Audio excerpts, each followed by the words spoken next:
अब हम स्टार्ट करेंगे हमारी जो दो कंसंट्रेशन टर्म्स बची है, एक है पार्ट पर मिलियन यानी भाग प्रति 10 लाख और एक है टाइट्रेशन यानी अनुमापन। इन दोनों को समझते हैं और कंसंट्रेशन टर्म्स को आज यहीं खत्म करते हैं। तो देखो हम सबसे पहले बात करेंगे पीपीएम की।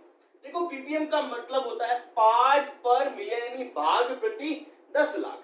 अब होगा क्या, ये जो टर्म है ये कहां यूज होगी, यानी ऐसे कौन से सॉल्यूशन होंगे जिनकी कंसंट्रेशन निकालने के लिए हमें पीपीएम का यूज लेना पड़ेगा।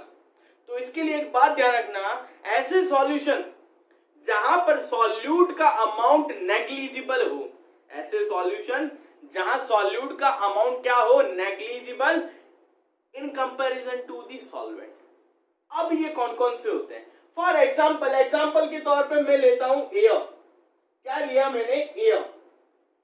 ठीक है, अब एयर का मतलब एनवायरमेंट में खूब सारी एयर है, यानी एयर मेरे लिए क्या है, एक तरह का मैं बोल सकता हूं मिक्सचर ऑफ गैसेस है तो ये भी सॉल्यूशन। लेकिन मैं इस एयर में देखना चाहता हूं कार्बन डिपॉजिट कितना है। एयर पॉल्यूशन जो होता है अपना, वो कब होता है, जब इस एयर में कुछ अननेसेसरी पार्टिकल्स जाकर क्या हो जाए, कॉन्टेमिनेटेड हो जाए। फॉर एग्जाम्पल जब एयर पॉल्यूशन होता है तो होता क्या है, इस एयर में कुछ हार्मफुल डिपॉजिट जाकर के क्या हो जाते हैं, मिल जाते हैं। उसी को हम क्या बोलते हैं, एयर पॉल्यूशन। अब मेरे को क्या देखना है, ये कार्बन जो डिपॉजिट हुआ है एयर में, इसका अमाउंट क्या है, इस एयर के कंपैरिजन में बहुत ही क्या है, कम है, यानी ना के बराबर, नेग्लिजिबल बोल दूं। तो यहां पर जब इस कार्बन की कंसेंट्रेशन इस एयर में देखूंगा मैं, तो इसके लिए मैं क्या यूज करूंगा, कंसेंट्रेशन टर्म पार्ट पर मिलियन यानी पीपीएम। इसी तरह और कहां यूज होता है पीपीएम का, सॉइल है मेरे पास, क्या है, सॉइल। इस सॉइल में कुछ अननेसेसरी पार्टिकल्स क्या हो जाते हैं, कॉन्टेमिनेट हो जाते हैं। फॉर एग्जाम्पल अगर मैं मानू कीचड़ है, ठीक है, समझना, कीचड़ है, उस कीचड़ में मैं मान के चलता हूं कुछ छोटे छोटे पार्टिकल्स हैं जो आयरन के, लेकिन उसका जो अमाउंट है in comparison to the solvent वो बहुत ही क्या है, कम है। तो यहां पर ये जो सॉइल सेडिमेंट्स होंगे, सॉइल सेडिमेंट्स बोल दूं मैं इसे, जो सॉइल सेडिमेंट्स होंगे, इनमें अगर कंसंट्रेशन निकालनी है मुझे तो मैं क्या यूज करूंगा, पीपीएम। तो यहां पर इन जगहों पर क्या होता है, पीपीएम यूज होता है। तो एक बात क्या समझ में आई, जहां पर सॉल्यूट का अमाउंट नेग्लिजिबल हो, वहां पर उस सॉल्यूशन में अगर कंसंट्रेशन निकालना हो सॉल्यूशन का, तो कौन सी टर्म यूज करेंगे, पीपीएम। इसको डिफाइन कैसे करेंगे अब पीपीएम को, देखो मैं ये देखूंगा सॉल्यूट का कितना मास सॉल्यूशन के कितने मास में क्या है, डिसॉल्व। अब वो कितना मास कितना है सॉल्यूशन का, यहाँ वो कितना है, पर मिलियन यानी 10⁶, यानी इतने भाग में 10 लाख भाग में, सॉल्यूशन के 10 लाख भाग में सॉल्यूट का कितना अमाउंट डिसॉल्व है, वही अपना क्या होगा, पीपीएम होगा। तो मैं यहाँ क्या लिख सकता हूं, mass of solute to the mass of solution into 10⁶, ये पीपीएम का क्या हो जाएगा, फॉर्मूला। यानी विलय का द्रव्यमान अपॉन में विलियन का द्रव्यमान इनटू 10⁶। ठीक है, अब अगली कंसंट्रेशन जो टर्म है वो है टाइट्रेशन यानी अनुमापन। अब देखो जो टाइट्रेशन है यानी जो अनुमापन है, इसका यूज कहां होता है, सबसे पहले हम लैब्स में क्या करते हैं, आप लोग जब लैब्स में जाओगे तब आपको टाइट्रेशन करने को मिलेगा।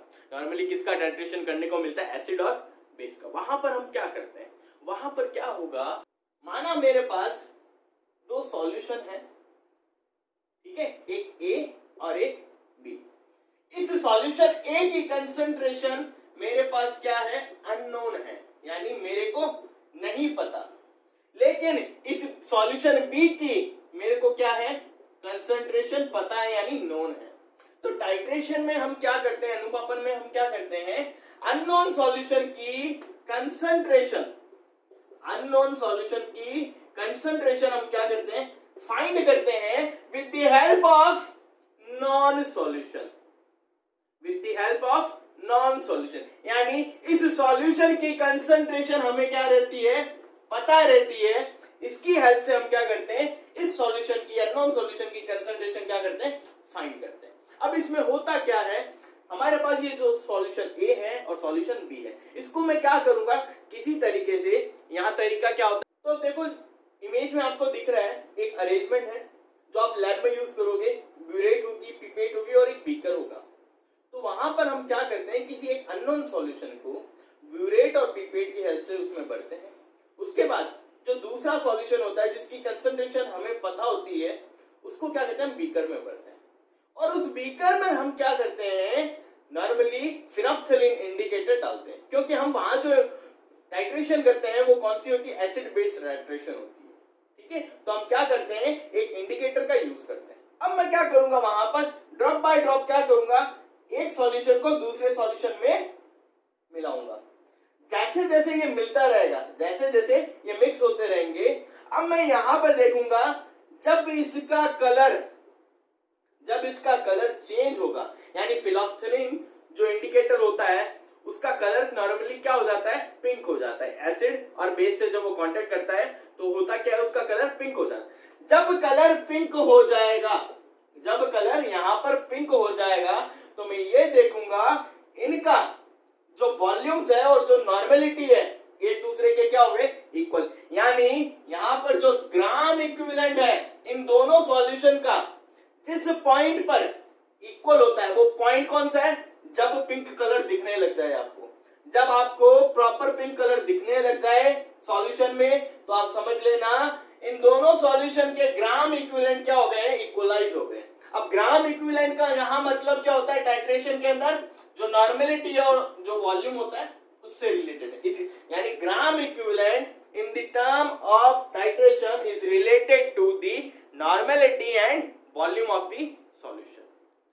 जब इन दोनों सॉल्यूशन के ग्राम इक्विवेलेंट इक्वल हो जाएंगे, तब हम क्या बोल देंगे, 1 ग्राम इक्विवेलेंट ऑफ एसिड जो था हमारे पास, उसने क्या किया, 1 ग्राम इक्विवेलेंट ऑफ बेस को क्या किया, न्यूट्रलाइज किया। और कब न्यूट्रलाइज करता है, जब उस बीकर में कलर क्या हो जाता है, पिंक। यानी टाइट्रेशन के एंड पॉइंट पे जब पिंक कलर हो जाएगा, तो मैं दूसरी भाषा में क्या बोल सकता हूं, यानी जब नॉर्मेलिटी एक सॉल्यूशन की और वॉल्यूम एक सॉल्यूशन का क्या हो जाए, दूसरे सॉल्यूशन की नॉर्मेलिटी और दूसरे सॉल्यूशन के वॉल्यूम के क्या हो जाए, इक्वल हो जाए। तो यहां से ग्राम इक्विवेलेंट में क्या बोला, दोनों सॉल्यूशन के क्या हो जाते हैं, इक्वल हो जाते हैं। यानी N1V1 इक्वल्स टू N2V2। इस फॉर्मूले से, इस इक्विवेलेंस, लॉ ऑफ इक्विवेलेंस, ये ध्यान रखना, ये जो लॉ है ये कौन सा है, लॉ ऑफ इक्विवेलेंस, यानी तुल्यांकी का नियम, तुल्यांकी का नियम।